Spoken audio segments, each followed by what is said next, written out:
Chat, I think people have this expectation of life that's based on their parents or their expectations of their grandparents, where you have a job, you get some money, you save up a little bit, a couple of years, and then you buy a house.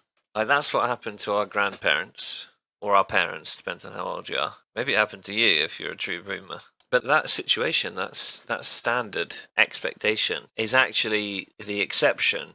Public housing has been sold off, utilities have been sold off, the mail has been sold off, aspects of healthcare have been sold off to private entities. The rich are getting richer, wealth inequality is growing, no one can afford anything, and we're returning back to the norm of oligarchs, peasantry, and like a ruling class. So if you look at this graph, it goes all the way back to 1845. Back then, it was worse than it is now. So you might be thinking, well, that kind of checks out. Well, you know what was going on between 1845 and 1917? People were still working in workhouses, Victorian style workhouses. This blip in the middle where people could afford things, that is exactly what it is. A temporary lapse in the otherwise complete ownership and cucking of the average working person. To be honest, I prefer to be ruled over. And if you ask me,